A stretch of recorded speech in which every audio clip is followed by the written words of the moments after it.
Zee 24 तास एक पाऊल पुढे। वैजापूरच्या डॉक्टर सुदाम भोपळेंचा काळा धंदा झी 24 तास आणि लेक लाडकी अभियानाच्या वर्षा देशपांडे यांनी उघड केला खरा।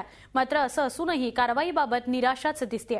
मुळात कारवाईच्या बाता करणारे प्रशासन एखादा डॉक्टर रंगेहात पकडल्यानंतर सुद्धा कसा मोकळा राहतो याचं डॉक्टर भोपळे उत्तम उदाहरणच म्हणावं लागेल। हे आहेत औरंगाबादमधल्या वैजापूरचे डॉक्टर सुभाष भोपळे। गर्भलिंग निदान चाचणी करणाऱ्या या डॉक्टरचं बिंग झी 24 तासनं स्टिंग ऑपरेशन करून फोडलं होतं। मात्र प्रशासन आणि राजकारणात सुद्धा डॉक्टर भोपळेंचं चांगलंच वजन दिसत असल्यामुळे झी 24 तास आणि लेक लाडकी अभियानाच्या सदस्या वर्षा देशपांडेंनी हा धक्कादायक प्रकार उघड केल्यावरही या डॉक्टरला फक्त चौकशी करून सोडून देण्यात आलं। त्यामुळे गुन्हा कबूल केल्यानंतरही डॉक्टरला असं का सोडलं याचं उत्तर कोण देणार असा प्रश्न निर्माण झालाय। मात्र डॉक्टरनं गुन्हा केल्याचं झी 24 तासवर कबूल केलंय।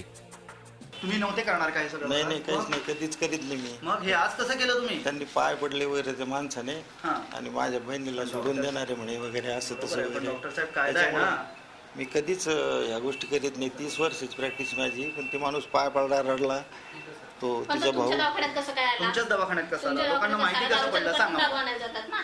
तुमच्या दवाखान्यात माहिती असं होत असेल म्हणूनच आला असेल ना डॉक्टर साहेब। आता काय म्हणणार सांगा? माफी मागणार लोकांची? चूक झाली पण यावेळेस गुन्हा घडला, आता झालं ते त्याच्या याला बळी पडलो। अमिषाला बळी पडले? अमिषाला रडला तो वगैरे। मला असं वाटलं की किती पैसे घेतले पण तुम्ही? फ्री करून दिला? नाही ना, आता झालं सांगितलं सगळं, काय बोलायचं। या प्रकरणी लेक लाडकी अभियानच्या सदस्या वर्षा देशपांडेंनी ही नाराजी व्यक्त केली आहे।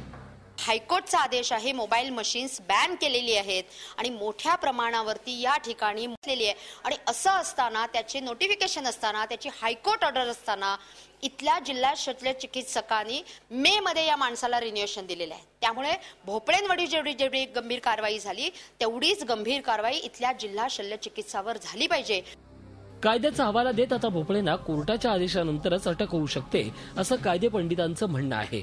मात्र गर्भलिंग निदान करणाऱ्या डॉक्टरवर गर्भपातासंबंधीही गुन्हा दाखल केला तर त्याला आरोग्य अधिकाऱ्यांच्या फिर्यादीवरून अटक करता येणं शक्य आहे। मात्र असं काहीही होताना दिसत नाहीये। कदाचित पुण्या मोठ्या राजकारणाचा वरदहस्त असल्यामुळेच भोपळेंना अभय मिळतोय का असा प्रश्न या निमित्तानं समोर येतोय। झी 24 ताससाठी विशाल करुळे, औरंगाबाद। झी 24 तास एक पाऊल पुढे।